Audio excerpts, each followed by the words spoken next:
तो unified pension तो समझिए कि इस सरकार की सबसे बकवास निर्णय है।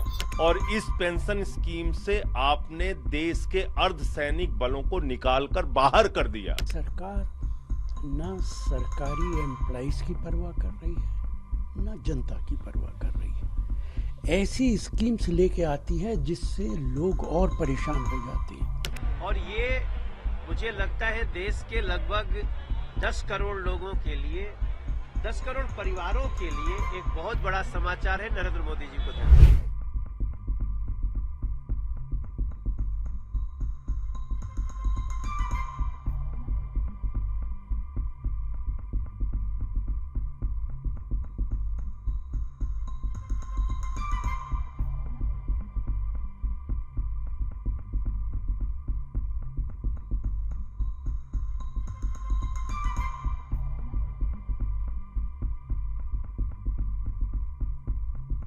न्यू पेंशन स्कीम से भी ज्यादा बदतर और खराब है, और ये देश के कर्मचारियों के साथ एक बहुत बड़ा धोखा है।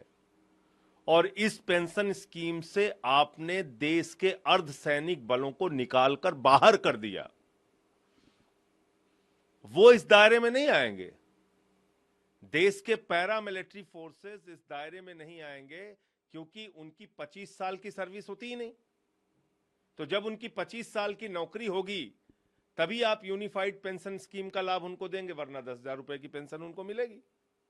दूसरी बात इसमें क्या है कि जब से आपने अपनी नौकरी शुरू की, मान लीजिए आपने 40 साल नौकरी की, तो हर महीने आपका 10% सैलरी से कटेगा पेंशन के नाम पे, और उसके बाद पूरा पैसा सरकार अपने पास रख लेगी। मान लीजिए 1 लाख की सैलरी है, 40 साल आपने नौकरी की, कभी 2 लाख होगी सैलरी आगे बढ़ के आपकी, कभी 3 लाख होगी।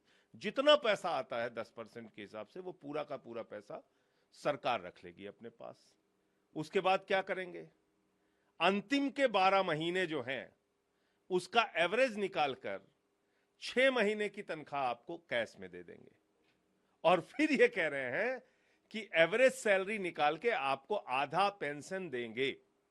पहले तो आपने एक बहुत बड़ा अमाउंट कर्मचारियों का मार लिया, लाखों रुपए जो अपनी पूरी जिंदगी में उनकी 10% कटौती के नाम पे इकट्ठा होगा। दूसरी चीज, आपने इससे अर्धसैनिक बलों को बाहर कर दिया बड़ी संख्या में। आपने इसमें कह दिया 25 साल की जब न्यूनतम आपकी सर्विस होगी, 20 साल से बढ़ा के उसको 25 साल कर दिया, कि न्यूनतम सर्विस जब आपकी 25 साल की होगी तभी आप इस यूनिफाइड पेंशन स्कीम के दायरे में आएंगे।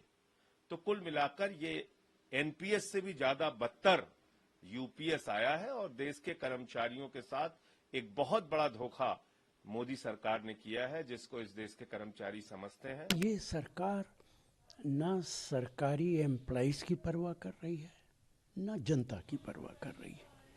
ऐसी स्कीम्स लेके आती है जिससे लोग और परेशान हो जाते हैं। जो पेंशन दी जाती थी वो सीधी सादी पेंशन दी जाती थी।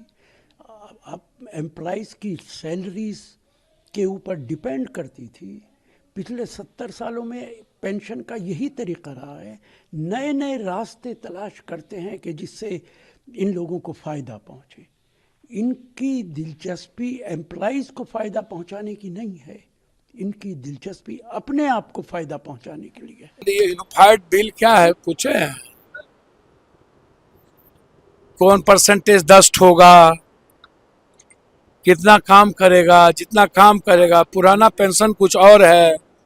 पुराने पेंशन पर न सवाल है भाई। कर्मचारी, अच्छा ये पुराने कर्मचारी से लेके सबका सवाल है। तो यूनिफाइड पेंशन तो समझिए कि इस सरकार की सबसे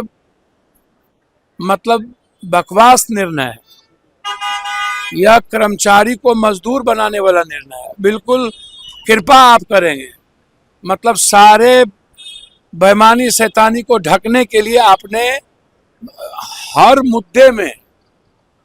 मुद्दे में कॉर्पोरेट को बेनिफिट और कॉर्पोरेट सिस्टम को लाना।